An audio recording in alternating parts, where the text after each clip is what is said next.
Hi. So now we've arrived in the village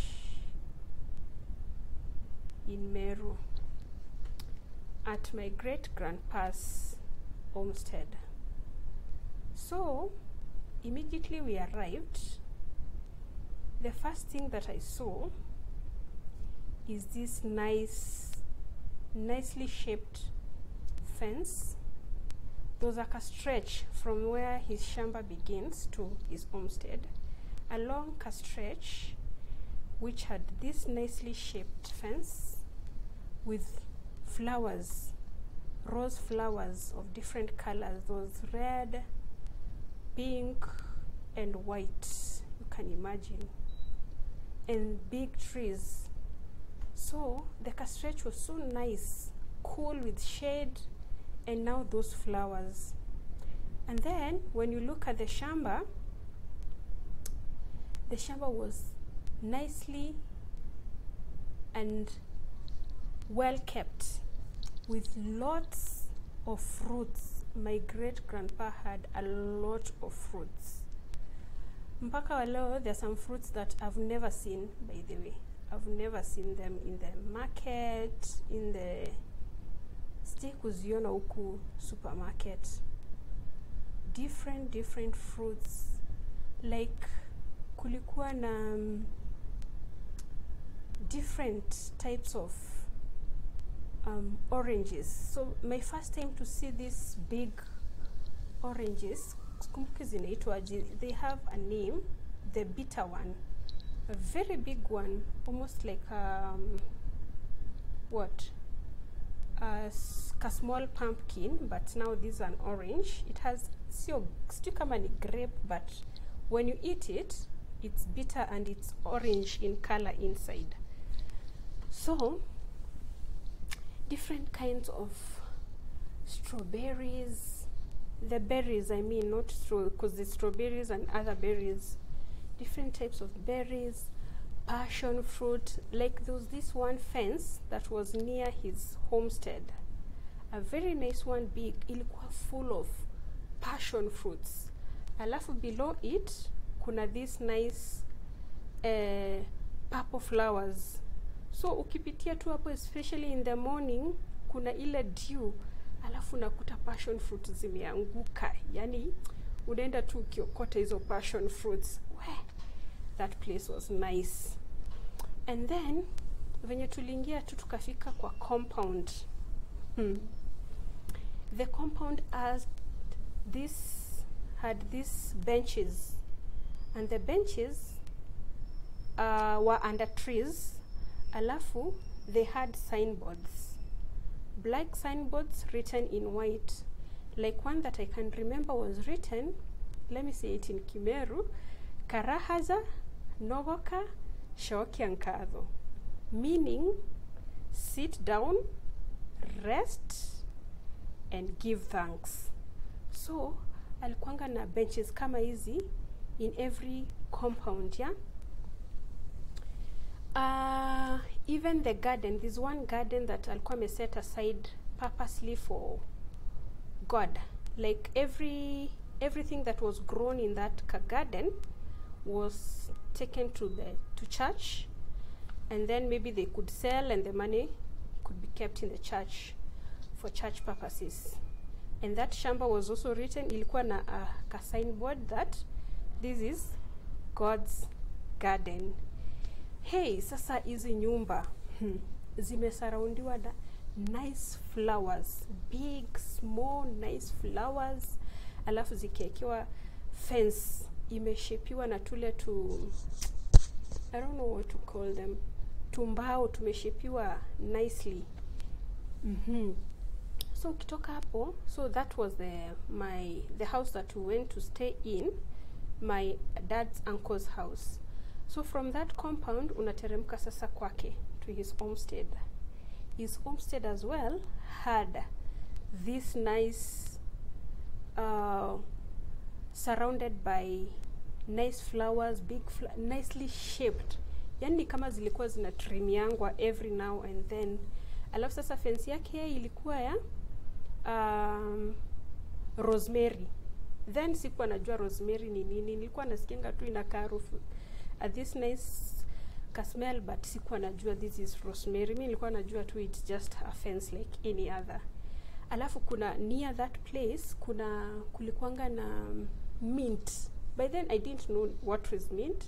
Nilikuwa napita hapo nasikia tu there's a nice smell here. Nachuna naanza smell. That was what I used to do, because that mint najua iko na a very nice smell. So yeah, sa ukiingia kwa hiyo nyumba ya great grandpa, zilikuwa zile nyumba za kitambo that were raised, zijareziwa na mawe, zimereziwa na mbao, such that ukitaka kuingia kwa hao you have to climb to stairs to get into the house. So the first thing you see when you get to the house is this nice set of dining table. Zile za kitambo hizo I think ni zile hardwood.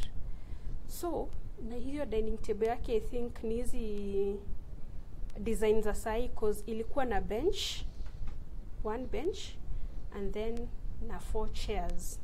So the 2 chairs were set kwa mlango ya bedroom yake and the wife.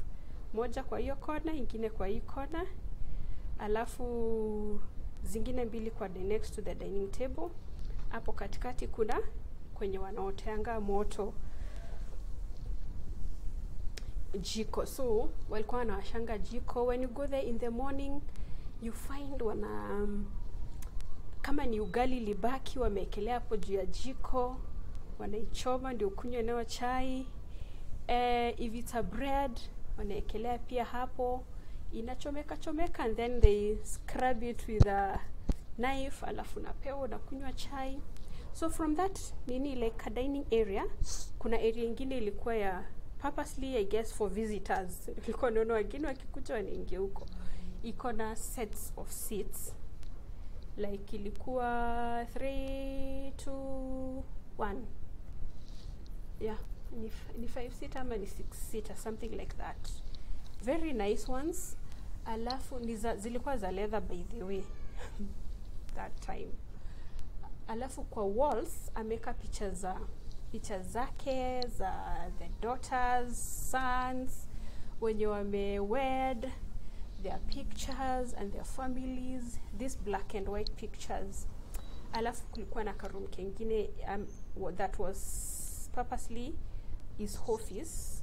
Unaingia karoom ka kwanza, hapo ni place yenye alikuwa na ivishia mandizi, this sweet bananas na fermented porridge. Hapo ndio ilikuwa inaekwa. Then from there you get into the office. That was his office. Me purposely I think ilikuwa ya prayers and Bible study na preparation za church, because he was a preacher. I don't know the name to give to that, but alikuwa na preach, because I remember there's a time also we went to preach with him in one of the churches there, me, him and my dad. So mimi nilikuwa kusoma Biblia. So he was a very good man, together with the wife, but they passed on, unfortunately. May their soul rest in peace. Yeah, so that was my grandpa's homestead. And then the garden now. While the garden was neat, he used to have this one gardener. This guy was huge. A giant. Mnakumbuka zile stories za class 3 about the giant? Sijui kama mshai kuona hiyo kitabu iko na giant alafu na katoto chini and a mango tree of I don't know which tree. So that guy was huge. He used to go to the shamba. Akienda kulima, he would do like a half an acre in a day peke yake. Kulima ni analima. Ukienda unamwona tu kwe.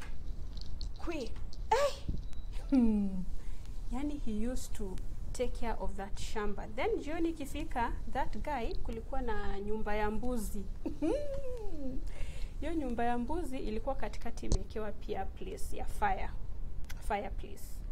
So jioni ikifika, anakuwa amekuja maybe na yams from the shamba, anachoma. Na sisi ni nani tukitoka kucheza tunaingia hapo shwi, najifanya tunaota moto. Kumbe ni yams tunangojea.